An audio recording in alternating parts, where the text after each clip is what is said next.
Welcome to Hort Culture, where a group of extension professionals and plant people talk about the business, production, and joy of planting seeds and helping them grow. Join us as we explore the culture of horticulture. Hello, everybody. Welcome to another episode. If I sound a little froggy, I apologize. I got those good Kentucky allergies going on right now. So I like to think I'm more like Phoebe, and she's got that like her sexy voice she plays guitar with when she's sick, but it's more of a frog. What's It's very Kermit. Smelly cat. Smelly cat. So how's everybody doing today? Good. Strong. Not seasonal allergies. They're for the weak. Not weak. Yeah, we don't have allergies. We're not nasally. Nope. Thanks, guys. I really appreciate you all. They would save me during the apocalypse. Well, I am extra excited because we are kicking off a kind of month of some cut flower episodes, and if you've listened to any episodes so far, I usually find a way to work in something about cut flowers because that's who I am as a person, and I'm just really excited to kick off Kentucky Cut Flower Month, and we're gonna have some cool guests on this month. So I'm just overall really jazzed about this.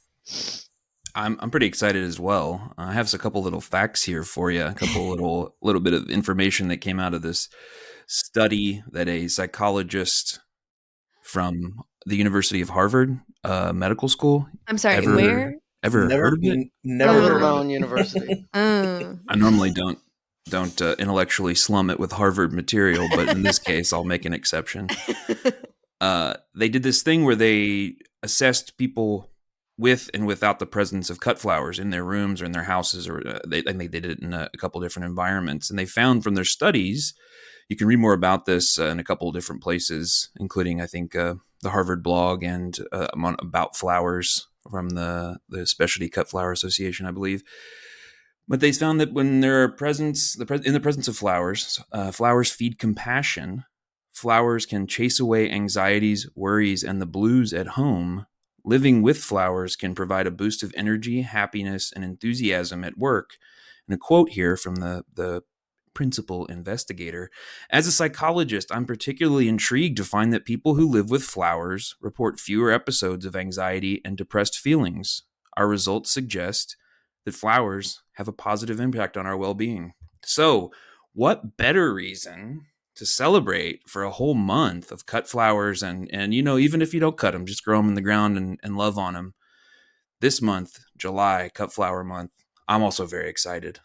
Yeah, it's actually also American grown flower month. So we claim it as Kentucky, and you all know that's where we're at. So we also claim it as Kentucky Cut Flower Month, but it is American grown cut flower month. And that is because July is the only month out of the year that every single U.S. state has cut flowers available. So even Alaska. So the Alaska peony season has started up there. So I find that fascinating when you think about it, because you're like, oh, okay. And then you're like, oh, wait, Alaska. So is Alaska kind of like known for peony production?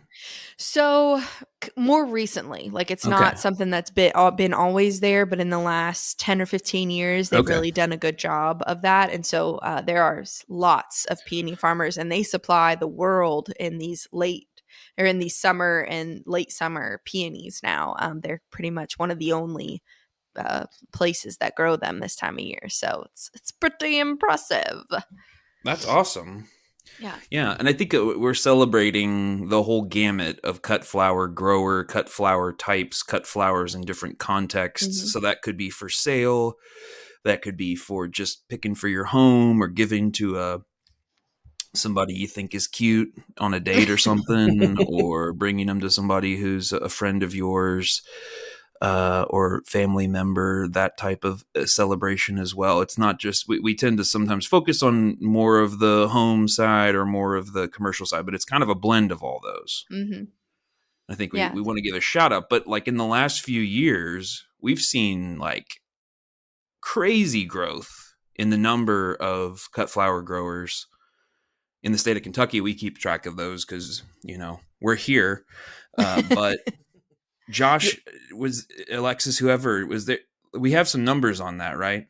Mm-hmm. Yeah, I can give numbers for people who have volunteered to be in the Kentucky, I believe it's the Kentucky Commercial Cut Flower Grower Association. So people who are looking to sell flowers. And I believe the foundation year was 2019, the first year where we put this together.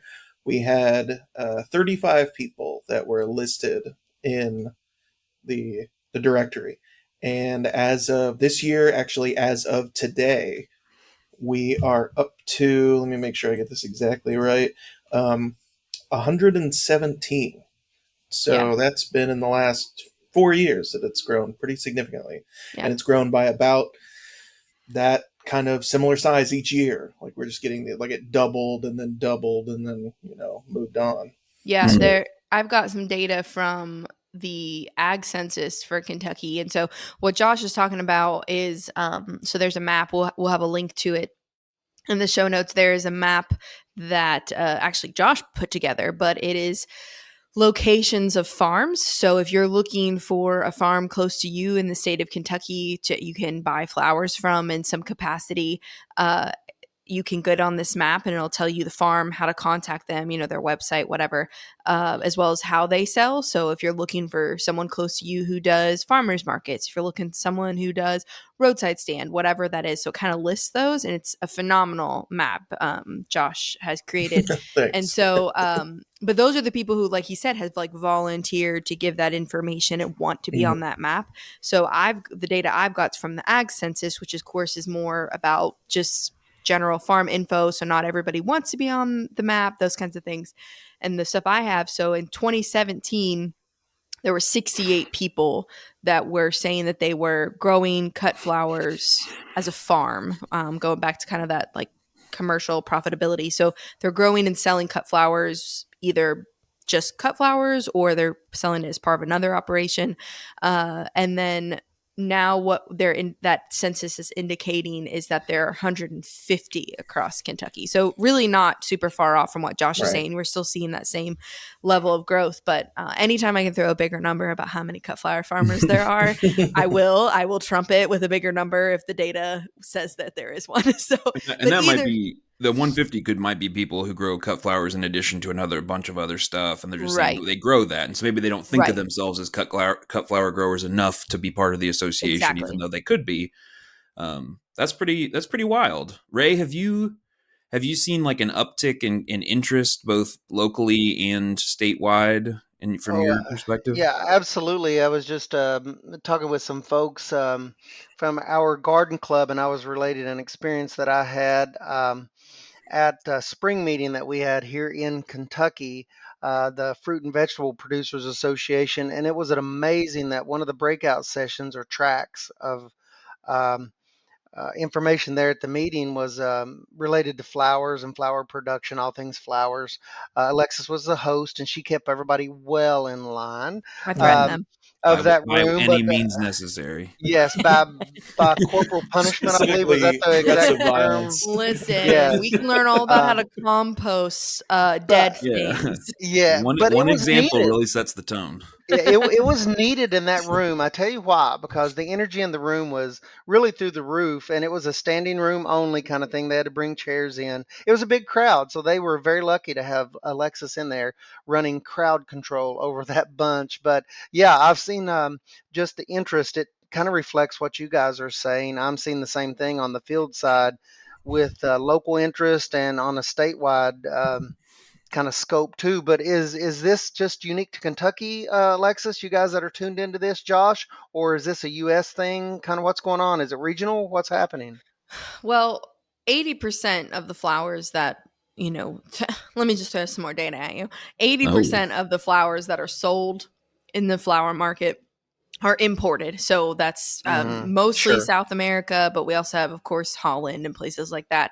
And so there has been a resurgence, and that was something that happened in, I think it was like started happening in the 60s and kind of got to that full 80% around the early 80s. If you're listening and know those dates are wrong, I know I'm pretty close. Okay. I've given myself a 20-year window. All right.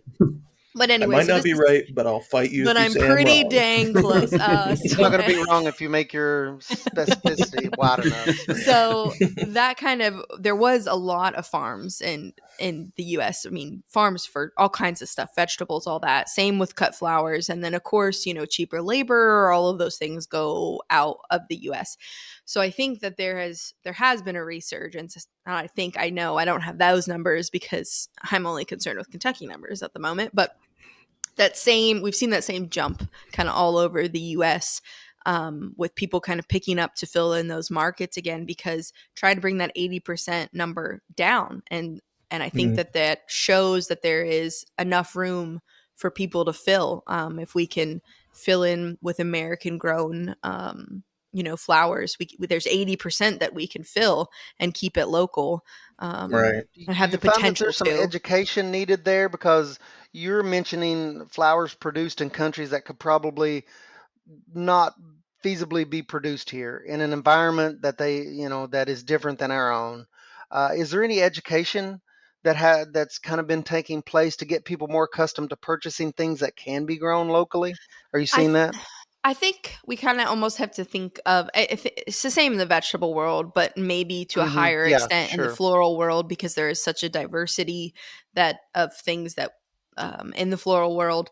But I think we're talking American grown. So what can be grown in Colombia can be grown in California, can be grown in Mm-hmm. Florida, and It so can. Right, Okay. right. moving those places and the times that you can get them, to the states is possible, but it still is something, you know it is something to think. You're right, it is something to think about whether or not those places can do the large quantities that is Mm-hmm. required. Yes, there is some things, in Holland there's a reason they grow a lot of tulips. Their soils are great for it.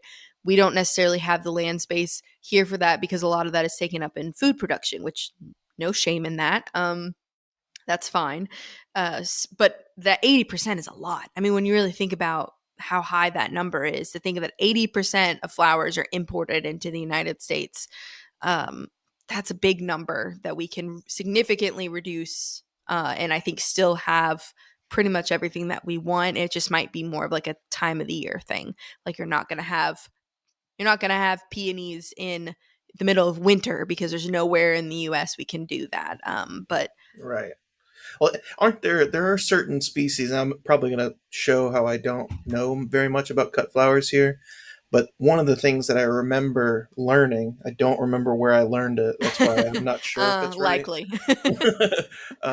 is that there are certain advantages to purchasing cut flowers locally beyond how fresh they stay, quote unquote, because you're getting them so soon after they're cut. But like snapdragons, I remember standing out as ones that don't ship well because they can't lay flat. They want to, like, after they've been cut and laid on their side, they'll, like, the plant hormone, like auxin or whatever, will put a curve in them to try to make them stand up straight. Is Yeah, that they're right? geotropic, so Yeah, they yeah, that's right. yeah they're Gosh, what and class was that?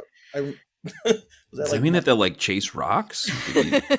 School of no? Rock. They respond to gravity. Oh, So I there's see. geotropic and phototropic, and some plants are Mhm. one or the other, and some are both.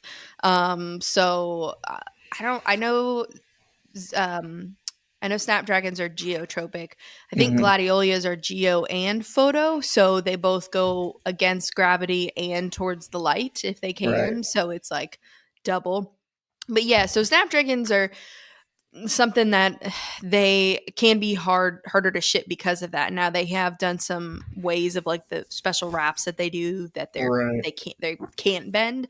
So they're a kind of middle of the road version, but like one that we see a lot that is not a good. There's two that I'm thinking of that florists and people in general, whether it's weddings or you're buying from a grocery store, whatever, love, that are really hard to get, from a big wholesaler shipped in, are dahlias and cosmos, Mm. because neither of them ship well. They have to be in water, which is much more expensive to ship. They already have short vase lives as it is. Even if you were to pick one fresh out of your garden and put it immediately inside, it has a short vase life, in comparison to most things.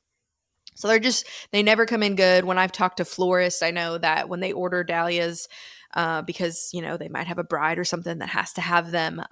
When they order them, they order 2 or 3 times the amount that they actually need because they know they're going to throw away that many, which is just crazy when you think about it. And like, think about how much then they have to charge that bride or that client to get that flower in versus if they were to buy it from a local grower. Granted, has to be in season. They can't just order out of season. But if they bought that from a local grower, they're not going to throw anything away because that grower is going to want to make a good relationship. So they're only going to bring them, essentially the best. So in theory, they're not going to throw anything away. So how much cheaper it would be, for that client, even if you think about it, it might be more expensive to buy it from local, but is it really more expensive per stem if you're not buying 3 times the amount? So, but yeah, those are 2 that there's so many aspects of it. It's not just vase life is better when you buy local, the same thing as we say, like local tomatoes taste better, right? Like it's the same concept of that and that freshness. So yes, in theory, you should have longer vase life if the grower knows what they're doing. But it's also that you're going to get stuff that you can't necessarily get everywhere. So that's kind of the beauty of it. A little political, ecological context to what you were talking about, Alexis, with that shift away from mostly domestic flowers to mostly international flowers. And in 1991, there was a law passed called the Andean Mountain Range Andean Trade Preference Act, which was, the political line that was given was that it was an attempt to incentivize the development of quote unquote legitimate industries to try to combat the drug trade. And as part of that, it waived and or reduced tariffs for imports coming from South American countries, including on cut flowers. And so, excuse me, it started in 1991. It was originally for 13 years, but I believe it was then extended as part of another thing. There's information on this from like the U.S. Treasury, but that in essence created the pipeline for really inexpensive international flowers, because the tariff would be the way that the relative labor cost difference would be kind of like, it's even if you could get cheap labor elsewhere, it could be offset by the fact that they're going to have to pay a tariff when it comes into the United States. So interesting little intersection of politics, history, and cut flowers for you. Love it. As you're thinking about that. But that was large scale. A big part of that. I think there is movement now to bring that tariff back. The like circles, the circles I run in. No, anybody, the American Society Alexis of Cut Flower had lunch Growers. with the Bidens yesterday to talk about the tariff. Cultural attaché to Colombia. I visit the Pentagon quite often. Yeah. Okay, that's all we need to say. You're not allowed to say anymore. I get it. You're not allowed to talk about it. I can't talk about this further. The Association of Specialty Cut Flower Growers is it's actually got some international growers in it, but primarily is American growers. They're heavily involved in bringing that tariff back. And I wish I had thought about looking up more about this because there's been lots of really good meetings and I've just essentially been reading the cliff notes of them. But there's movement. I don't know if it's gone through. I'm not sure where it lasts, but if you've heard anything about that, let us know. I'm thinking of the president right now of that association was given some talks about what that looks like and just to support the local growers because there are enough large scale growers now in the United States to be able to say this isn't fair and we're growing locally and we think that we need to be given a fairer chance here because we can do what they're doing. And so there some really large ones as well as all this growth we've talked about this growth in flower farming operations, so even the small growers are having an impact on that. I think they're having an impact, but as far as voting was going, it was something around $100,000 in sales, which I know seems like a lot. I mean, it is a lot, but that's kind of a standard number that's used for Yeah. a lot of horticulture operations. And Mm-hmm. when it comes to flowers, it's not as big as if you were selling like lettuce or something like that, because you have a much higher dollar amount. You Mm-hmm. know, one Right. stem is worth a lot more. So, anyways, there's a lot of farms that would be considered small by like Yeah, USDA.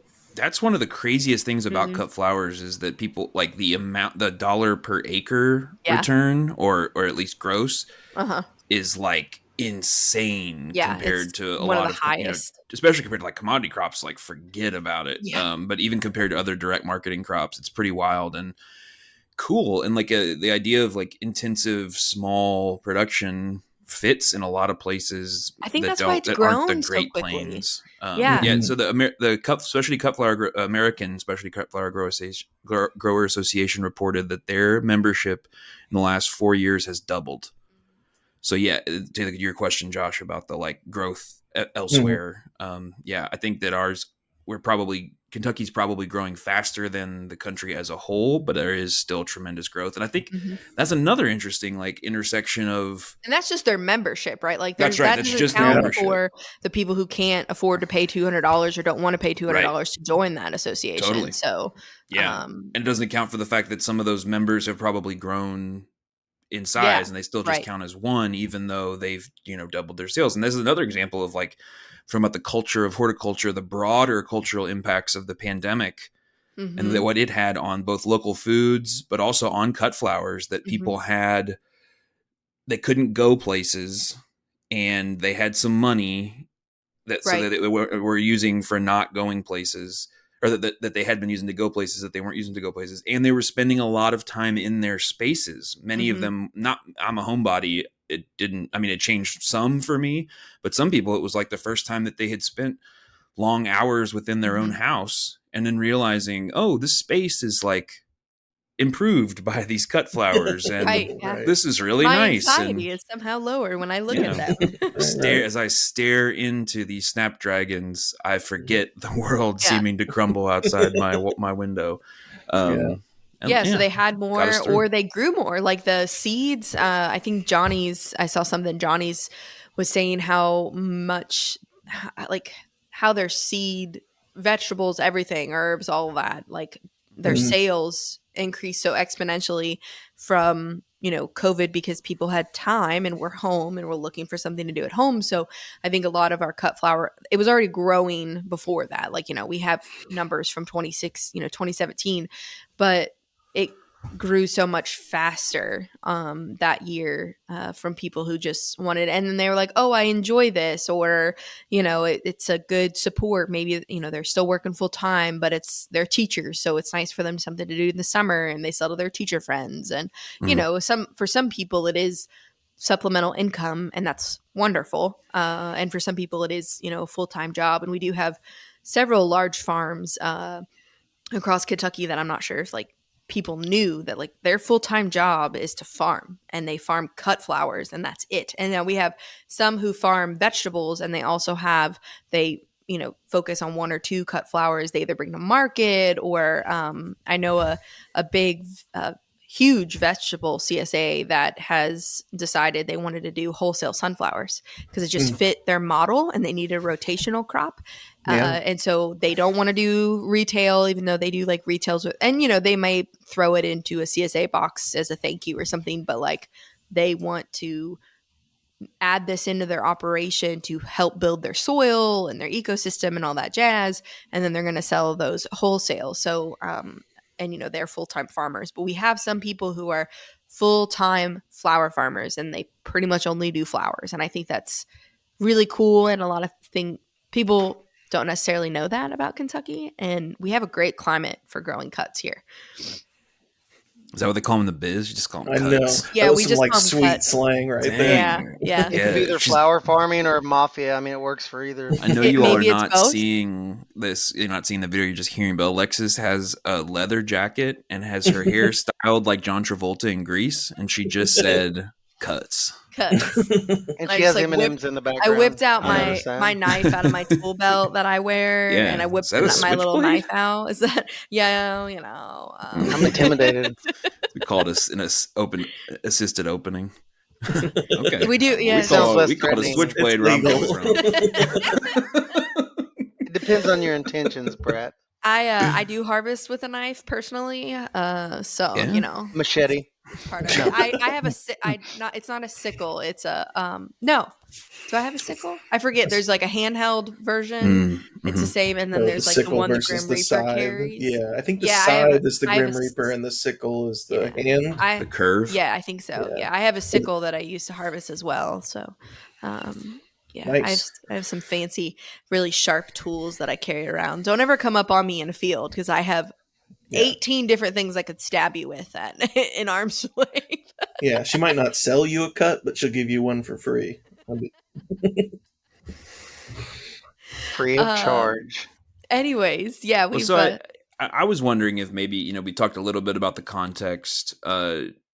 Josh, do you want to maybe just give a little bit of a download on some of the resources and anything else as far as some of the short courses that have been published? Sure. I think, there's going to be a lot of content coming out. Maybe we could collectively brainstorm who people should be following to make sure that they get the social media and other downloads on Cut Flower Month here in Kentucky, and otherwise talk about that. And then maybe in the last little bit, we can talk about like if you wanted to have a cut flower garden or shop for cut flowers or look for, get a bucket of flowers and do some arranging. Maybe we could talk about that in the last little bit.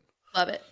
Sure. Yeah. To speak to the resources, we'll have a link for it, but the CCD has like kind of a landing page that has a collection of a lot of different cut flower resources, how-to videos, crop profiles, and kind of reference sheets. One that Alexis and I put together about like kind of what flower species need as far as like post-harvest. Do they need cooling? Are they room temperature? What's the story with kind of dips and like hydrating solutions? Like it's a nice little breakdown of what species require what. That might help somebody kind of streamline and sort of grow things that have a similar process. As well as a couple of cut flower budgets, things of that nature. Oh, and I wanted to bring up that cut flower track that was at the Fruit and Vegetable Conference. That was all recorded. There was, about 8 or 9 different topics that we ran through on that day. And those are all recorded and they're now available online at that same kind of landing page. So you can even, including listen to Alexis get people under control. But listen to a lot of experts talk about different topics. These are YouTube videos. Yes, and they're like things about marketing, but also things about like the cut flower. All specifically. Market, is that what it's called? The cut flower, the Kentucky cut flower market. We talk about that. But yeah, kind of. There's people talking about drying cut flowers, record keeping, evaluating profitability. Stuff about florist surveys, do's and don'ts, things like that. Yeah, I'll just take a brief moment to shout out Alexis and Kristen and Josh and the folks at the Dakota and Cindy at the Horticulture Council.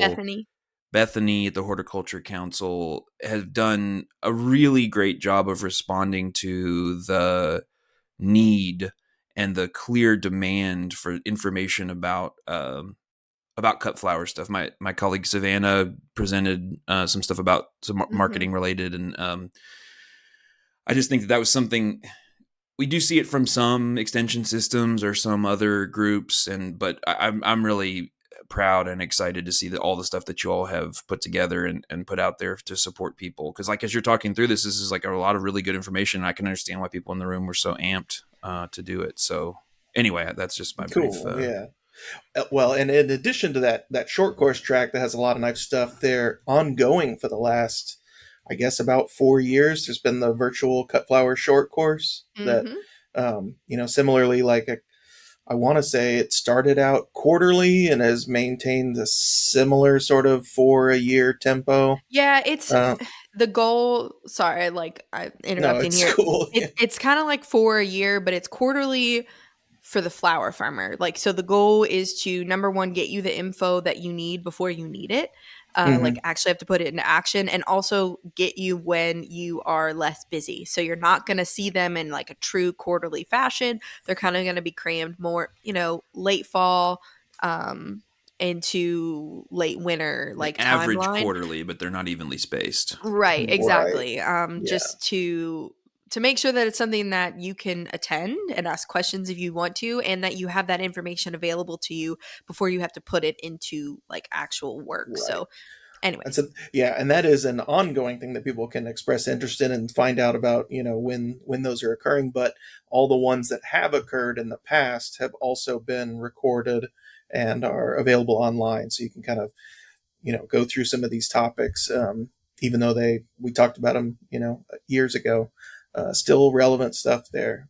And I think, and at that same page, there's also the map we've been talking about, the cut flower growers and where they are, where to find them, connect to their social media and stuff like that. And that's kind of what we have compiled together from like a resource standpoint to assist cut flower growers with production and marketing and things like that. Can I brag on a few of those courses, like really quick, just because? Sure. No, I'm just yeah. I think that's listen. okay. I'm sorry. Whose podcast is this? It's yours, ma'am. It's not. It's all of ours. Okay, if you say so. If you say so. So it's collectively owned, singularly run. Yeah, we got a lot of sickles. You know what I'm saying? Yeah. Sorry, I just ate a peanut butter cup and now it's stuck in my throat. So just a few, in case you're like, I wonder what's on there, just to entice you a little bit more with those. A couple that they're all, in my opinion, really great. But if you're wanting to know maybe what to start, like if you've just been dabbling and you're wanting to expand, or you're just wanting to start in general, growing cut flowers, we have a cut flower grower, Riverbend Farm, going over their top 5 favorites.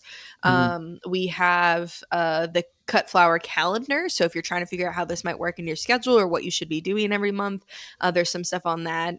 Recently, this year, we had those of you who are in the flower world have probably heard of farmer Bailey Hale. Went to UK, so shout out. He talked all about Lisianthus. That was huge. We had 700 people live on that course, and 4 countries represented. A lot, like in addition to the US, so like woohoo, but Kentucky was awesome as part of that. And then if you're having trouble with social media, how do you do this with cut flowers? If you're new to that, figuring that out.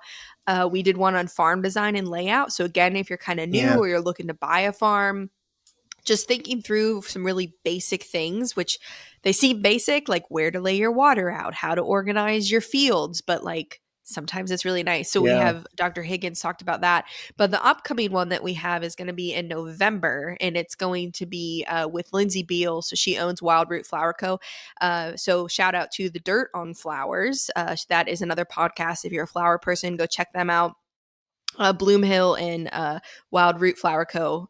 Do that. And so she is doing our next one, and she's going to talk about budgeting and financial analysis, but specifically for cut flower growers. So I don't think we get enough of that, and just, how she kind of does that in a realistic way, specifically for flowers. And I don't think cut flower growers get a ton of that. So I'm really excited to have Lindsay, and she's super fun and awesome. So I'm shouting them out right now. So that is, and it's free. I'm glad you mentioned that one, the Dr. Steve Higgins talking about the farm layout and design. That was awesome. Because, it's like you say, it's like some simple concepts, but a lot of times when we, have a farm or step into a farm, it's already laid out in a way that, according to the way somebody else set it up, right? And so you're kind of inheriting a system, and his way of talking about it and getting you to kind of like question some of those things and make some adaptations to kind of or in the reverse, it can be just as challenging if you have a blank slate. So like that's kind of what I had, and it's funny. So it's like I farm, right, but I'm an extension agent. So in my office where I'm sitting, I'm the person people call with questions, right? I'm the quote unquote expert. And there are other people I go to, including people on this podcast, who know a lot more about different things, but people are calling me. So it's like when I'm at my own farm, I'm like, I need to call somebody. And then I'm like, I'm supposed to be the person I call. So I have to ask myself, I have to like ask Extension Alexis, I have to like switch hats and ask Extension Alexis questions and how she would respond.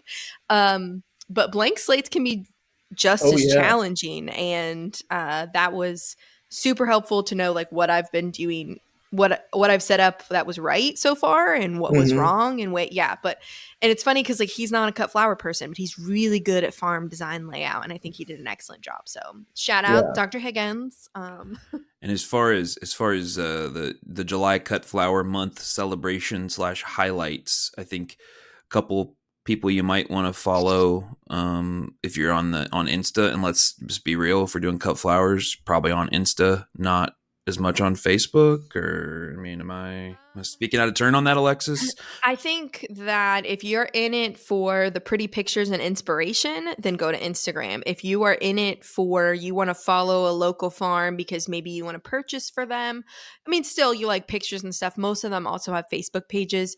So it just kind of depends what you're into. If you just really want to feel inspired, if you just like to scroll and see pretty inspiring things, then Instagram's a good way. But most of them also have a Facebook. So I think it just, the audience is very different there. Yeah, and I'd imagine a lot of independent websites as well for folks who with contact information. But anyway, Kentucky Horticulture Councils will be doing a lot of stuff. I gave them a shout out earlier for the work, the collaborative work that all these different people have done to develop this cut flower stuff. They're KY Horticulture on Instagram, a couple other places. They're on Facebook as well, but I guess who else as far, we do occasionally have stuff on the CCD Instagram and other places. That's CCD UKY is our handle there. Alexis, any others as far as like the cut flower month content specifically? Because they'll be highlighting a bunch of farms and stuff during that month, which is a good way to, if you're looking to increase your follows of Kentucky cut flower people, that'd be a good place to go. Yeah, I would say that, and you can follow Kentucky Proud, Kentucky Department of Ag. I think we'll have some specials, or they better. We're surely sending them things, but it won't just be the cut. It won't just be flowers getting cut. You know what I'm saying? I will come for you. Yeah. So they'll have some stuff as well, and then use that map that Josh has been talking about if you're just like, I want to know about more cut flower farms in my area. So go on that map. That will again link and see who's close by, and you can click the farm and follow their farm through social media, or check out their website or something like that, and create some community, right? Because horticulture, we talk the culture, right? A lot of that culture is forming that community. So if you are a new grower, find a community. And so sometimes those people are really close by to you. They're down the road and they're another flower farmer. Sometimes they are just the woman who has been growing, peonies, and she has 100 peony plants that she just enjoys. She will give you more information than probably any cut flower official, publication that I can give you on peonies. She will probably top all of that. Make friends with her, eventually ask her to dig some of her peonies. But anyways, learn from her. But it might be somebody like, I think some of my own personal closest like cut flower community aren't even in my state, but they're similar to me in some way. The like when they started, their size of their operation, their humor maybe are very similar to mine. And so a lot of them are from totally different places, and so I encourage that. And also be aware that I feel like I have to say this because we're pushing social media, but regardless of what you're following for social media, follow people who inspire you to do better. If you're scrolling through and those beautiful pictures intimidate you and make you feel bad about what you're doing, it might have nothing to do with that person. That person's great. What they're doing is fantastic. But if they make you feel down about what you're doing, just like hide their posts. You can still go look at them and stuff, and it's not personal, But like I've had to do that because I see everybody else's highlight reel and their beautiful farm, and I'm like, well, I can tell you about the lamb's quarter that's 8 foot tall in my in my bed right now, and I am not joking about that. I measured it. It's edible. It's more of a lamb's edible. $50 at this Lambs. point. Oh man, There he is. There he is. There Showing it up. is. Thank you. Coming for that alive. But Dozed off anyways. there for a second. I'm back. He's back. He's back. All right. Yeah, Don't I mean forget. that's a danger in general with social media, Yeah. both in our personal lives, but also more broad, like within or less broadly within the horticulture world. Is it part of what we're trying to do? Is sell some aspect of illusion? I mean, that's what marketing. I live in illusion. Yeah, I mean, marketing is like turn your back, like turn 12 degrees so that all the weeds are out of the shot. Right. Let me take this picture because I look cute because I just got out of the shower not 30 minutes ago and I was crying out in the field because the irrigation sprung another leak. Right? Like it's a different. Right.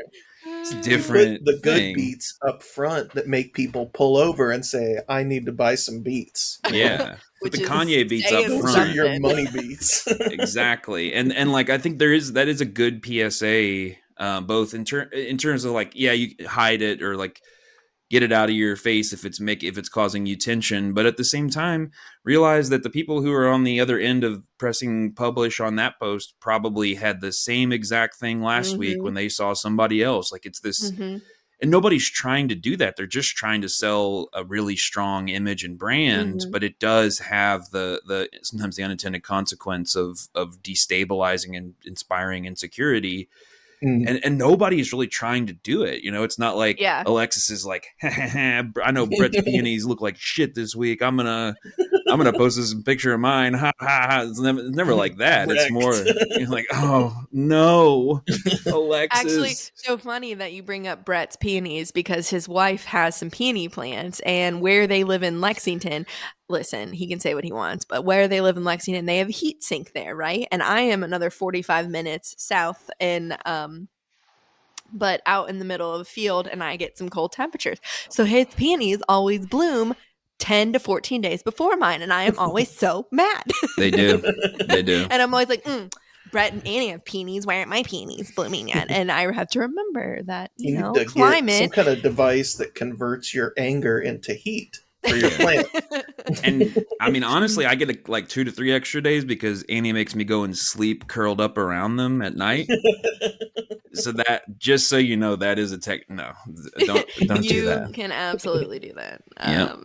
It's fine, but just I don't know. I feel like everybody says it, but just like another reminder to not compare yourself in anything. And farmers, don't compare yourself to other farmers because quite literally the soil 5 feet away from the soil you're standing on could be different, let alone a whole other farm.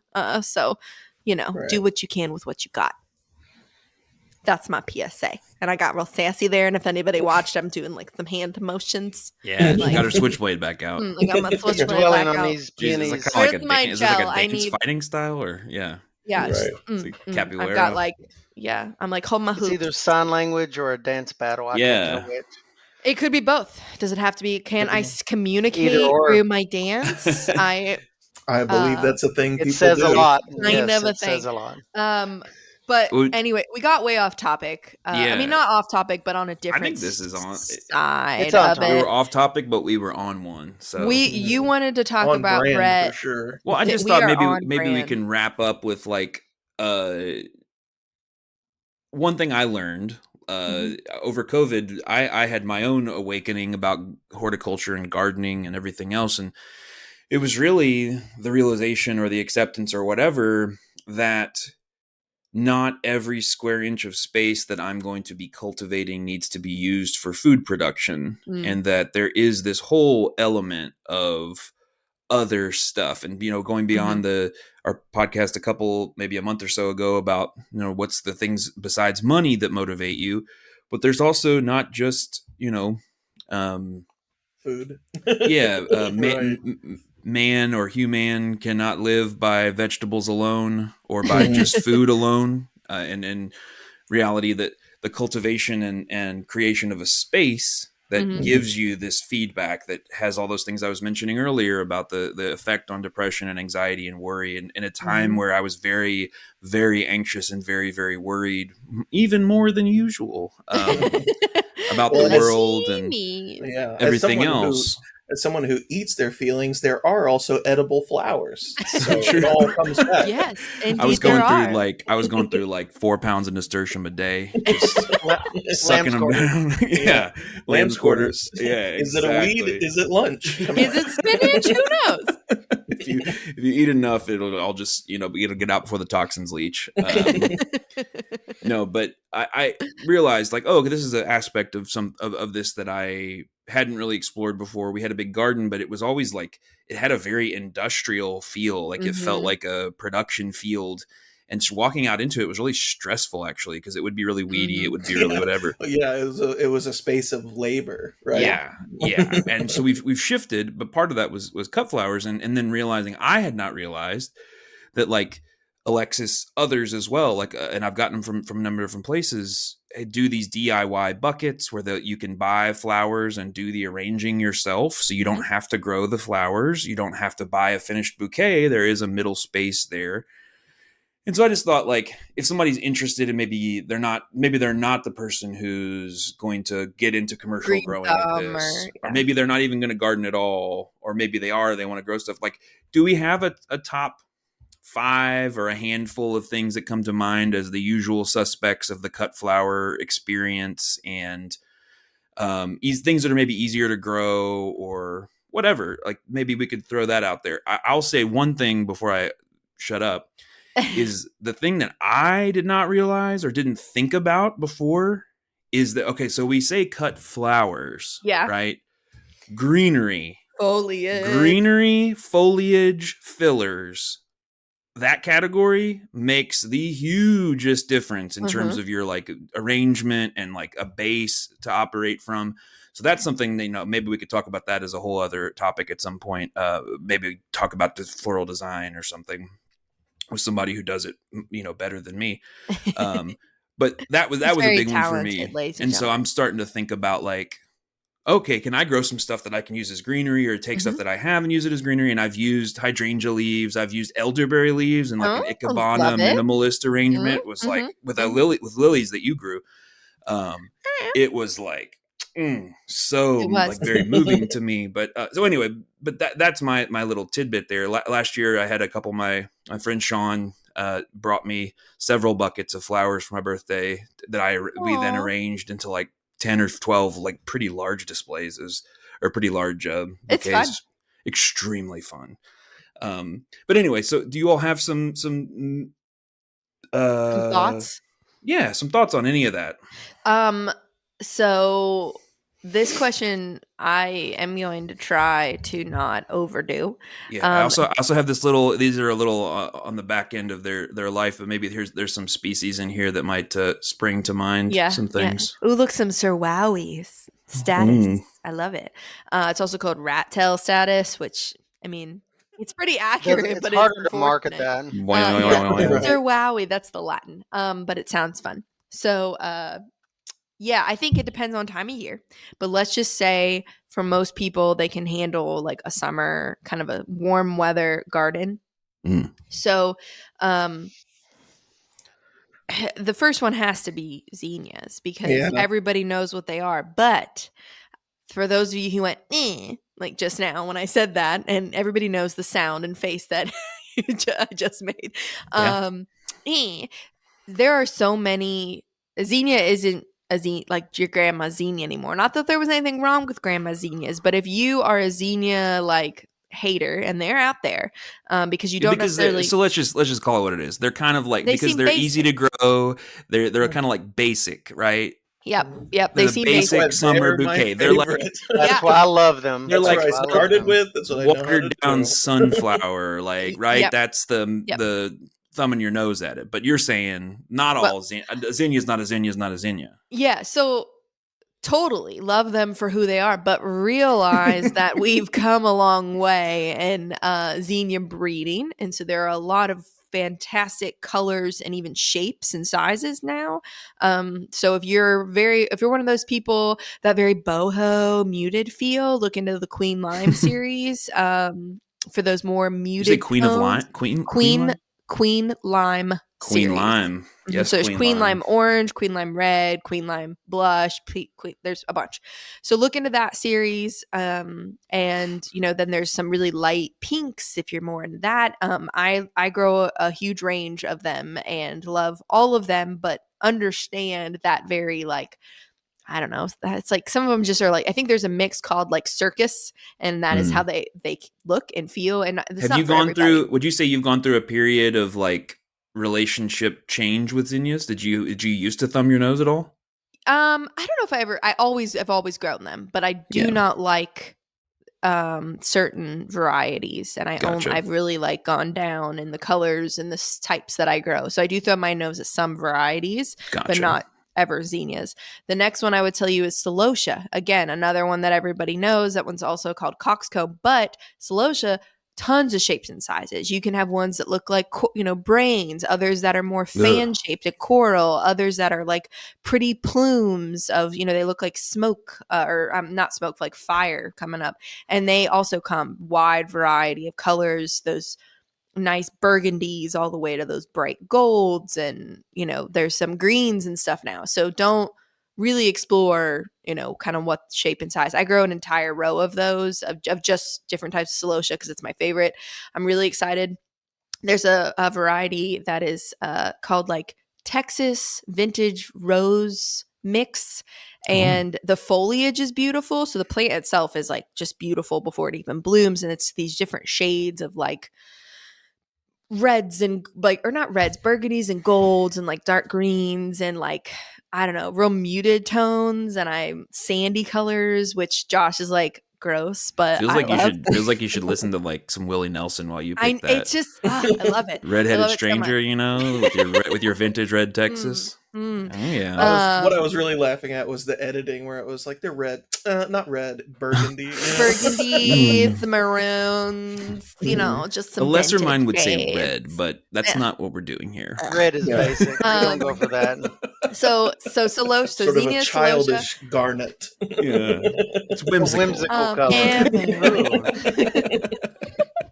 And then one that is great if you want to dry flowers. So you can also dry celosia, and it dries really well. But I like flowers when I'm telling people who want to just like have a nice garden for themselves. Like, hey, extend your season, keep those flowers, do an everlasting bouquet and enjoy them all winter. You can grow something like gomphrena, which is also called globe amaranth, and it comes in lots of different shades, and it's just this cute as a button because it just kind of looks like a little button, and it dries exactly the way it looks, holds its color phenomenal, is wonderful. You can use it in wreaths. If you grow the red one, it's great in like Christmas wreaths and stuff. So I really like to tell people to do that one. And then sunflowers are one, and sunflowers are another one that, like, I don't know, they're hit or miss. Like, I don't grow a traditional sunflower anymore. I grow like really, white colors or the deep burgundies or the really fluffy ones because I feel like they're really boring, but that's me. And I know a lot of people just find so much happiness in just a beautiful yellow sunflower, whether they cut it or leave it in the garden for the birds. So there's lots of varieties there too, if you're interested. Now, I have to point out, I'd be amiss if I didn't point out some things that pull double duty. So an example of this is thornless raspberries. So if you're looking to plant some raspberry plants, most people do thornless. Joan Jay is a really great variety. And she is great foliage. So speaking about foliage, and so I harvest it for foliage pretty much all season, but early in the season, especially when there's not much else. But it's also what I snack on in the field. Like every morning I get raspberries for breakfast, and then, I might pick some greenery. Some other things that are great for double duty is blueberries are another really good one, but they're pretty slow. That's why the raspberries are so great, because they're quick. And then like any of your mints, so apple mint, pineapple mint, even spearmint, all of those are great. Oh yeah, and just be careful where you plant them because they're going to take over. Because they win. They will beat everyone. Okay. Mhm. So, and oregano is another really good one. Like a traditional oregano has a beautiful Yeah. purple flower, but it's also a good foliage. So if Are you're you looking, familiar with Kent's Beauty oregano? yes, I have some. I just got some. Wow. I know. It's wow. Wow. It's a wow. So that one's more for like almost like a hanging basket. It's a dangler. It's Yeah, a it's a dangler. dangler, and she don't look like oregano. So Yeah, it looks kind of like oregano crossed with eucalyptus or something. Yes, I would and agree like with shrunken down. And Yeah. but the tips before they Are flower, they look like before they turn pink, they look like little cabbages on the tip of a stem, kind of. And I said that when I picked it out, and then I brought it home, and without anything, Annie was like, "Oh, look, they look little cabbages," and I was like, "Oh God, we're hanging out too much." We need some space. But yes, and there's going like to throw back if you're like, Alexis, you're going too fast, I cannot write all of these things down or whatever. There's a good list that Michelle Wheeler, I'm pretty sure, is the one who did in her top 5 for kind of getting started, and she mentioned some that I don't mention, and not because they're bad, just because we could talk for hours literally on this. But so if you want to check that out, go on that, follow the link, go on that page, her top 5, and then she throws some honorable mentions in there, and they're the easy ones, and she's coming at it from a commercial cut flower perspective. But that doesn't mean that you can't grow it if you're growing one of each. Like you can, Right. That's the beauty of it, is you can grow one plant or you can grow 5,000 plants. Anything in between is fine. Yeah, that's awesome. I'm so excited. You're saying every rose has its thorn, but not every raspberry. Right. You've been working on that one. That thornless. one's like That was the second. That's the second verse people forget about, is the second part of the chorus. Well, that sounds to like we could go on and on about this, obviously, and we will have more episodes about cut flowers this month with some other folks who are getting pulled in, and we can talk with them. I know that I have explored one of the cool things about the cut flower growers that I have come across is that they tend to be very, very smart, very communicative, very multi-talented. And as such, they've actually been either interviewed or they put out their own kind of blog materials and stuff, sharing some of this information. Because honestly, I can say, just like growing stuff in a garden makes you realize, oh, I have 4 tomatoes. I'm going to probably need more than that to eat this week. I'm going to go and buy from people who are doing this. It kind of gives you a real reality check about what it takes to grow good stuff. I can say growing flowers has taught me that the cuts, some of these people that Alexis has mentioned, the stuff that's coming from them, the quality and the vase life and all that other stuff is a really impressive feat. And so growing flowers has led me to buy more flowers. And I think that's part of your all scheme that you've been up to. Yeah. It's just like, give us just a little taster. There's a few people around the state who do grow kits. And so it's like the exact same stuff they're growing, the same colors, everything. And then that's how they get you, because you're growing your own and you're like, this is so awesome, I'm going to need more. Yeah, I want to make a bouquet that's like large and makes an impact. So I'm going to need like 40 stems or more. But it's so exciting because like you grew part of it. So it's just, and then you get to arrange it all. But until those DIY buckets. And again, going back to that DIY buckets are just, that is a slippery slope. And it makes you appreciate how much money you're spending on flowers, because local flowers are more expensive than flowers you're going to get at Kroger and Walmart. Facts are facts. It's just the way it is. You're going to get a better quality product, just like we always say with vegetables. But if you try, and just like when you grow your own tomato plant, you really appreciate how much you're spending when you go buy them from the farmer's market, because you know how hot it is outside in July. Yeah, you know what it takes. You know what it takes. Well, we've talked on and on here. I think I'm going to skip the traditional recap and just say we do have some resources that we've mentioned, and this is Cut Flower Month. July is Cut Flower Month, so get out there and celebrate with a DIY bucket or a bouquet, or just noticing something and taking a nice picture and posting it to sending it to a friend or posting it on your social media. I'm excited to talk more with some people we have coming up this month, and if anybody else have anything to add, we can take us on out, Alexis. Awesome. Well, I hope that I didn't dominate this too much, but I am uber excited about flowers. If you have any questions about flowers, about horticulture, whatever, please feel free to reach out to us. Our email is in the show notes. You can also follow us at Hort Culture Podcast on Instagram, and you can comment or send us a message on there, and we'll check that out if you have ideas for shows. You can also leave us a review on a show that you have liked. If you've enjoyed this or have enjoyed any of them, please feel free to leave us a review so more people can find us. And with that, as we grow this podcast, we hope that you will grow with us. Join us next week. We're going to talk about some fall gardens with y'all. So thanks for being here today.